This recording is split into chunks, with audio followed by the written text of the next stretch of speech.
సర్కార్ కొలువు రావాలని చాలా మంది పుస్తకాలతో కుస్తీలు పడతారు. రాత్రి పగలు కష్టపడి చదువుతారు. ఒక్క మార్కుతోని జాబ్ మిస్ అయితే పానం పోయినట్టు దండలాడతారు.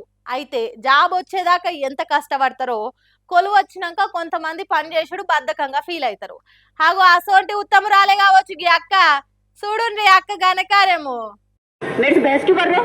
एक तो मैंने 11 बजे विंडो खोला है, सब ऑनलाइन कर रहे हैं, क्यों बहस कर रहे हो? ऑनलाइन नहीं है ना तो क्या कर सकते हैं? तो आप 150 काट लो, 50 तो दे दो आप।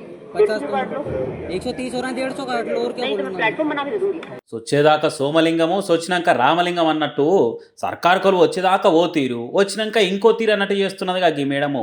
మరి కొలువెక్కితే కళ్ళు నెత్తికెక్తాయా లేకుంటే కావాలని చేస్తారో తెలియదు కానీ కొంతమంది బాధ్యతలు మరిచి బద్మాష్ కథలు పడుతుంటారు.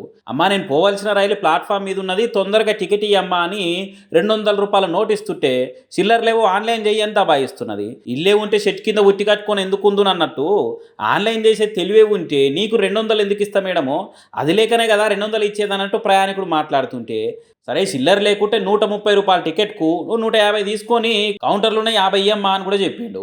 అట్లా కూడా ఒప్పుకోకుంటే నేను ప్లాట్ఫామ్ టికెట్ ఇస్తా, తీసుకుంటే తీసుకో లేకుంటే ఈ నుంచి పో అన్నట్టు రుబాబ్ మాటలు మాట్లాడింది. ఇంత పొగరు ఎందుకు చెప్పుర్రి? రైల్వే ప్రయాణికులు అంటే గంత లెక్కలేనితనం ఎందుకు? వాళ్ళు రైలు ఎక్కకుంటే ఈ మేడానికి జీతాలు ఎక్క నుంచి వస్తాయి కావచ్చు, గాయంత జ్ఞానం లేకుంటే గాయ చేస్తే ఎట్లా అని ఈ వీడియో చూసిన సోషల్ మీడియా పబ్లిక్ సురుకులు పెడుతున్నారు. పైసలు తీసుకొని టికెట్ ఇవ్వకుంటే మేడం గారు ఉద్యోగం ఎందుకట? మరి జనం కట్టే పన్నులతో జీతాలు తీసుకుని నీకు గింత నిధులు కూడా ఎందుకు? అర్జెంటుగా మేము జాబ్లకి తీసేయాలి, అప్పుడు తెలుస్తుంది చేస్తున్న నౌకరు ఎంత ముఖ్యమో, చేయాల్సిన పని ఇంకెంత ముఖ్యమో అని పట్టుబట్టినట్టే కామెంట్లు పెట్టుకుంటూ తిడుతున్నారు. ఇక మరి లేకుట్టేంది, టికెట్లు ఇచ్చే జాబ్ చేస్తున్నప్పుడు దాన్ని చక్కగా చేయాలి కదా. ఎవరు సాధించని ఉద్యోగం నా ఒక్కదానికే వచ్చింది అన్నట్టు నేను దేశానికి ఏదో పెద్ద సేవ చేస్తున్నాను అన్నట్టు చేస్తే ఎట్లా?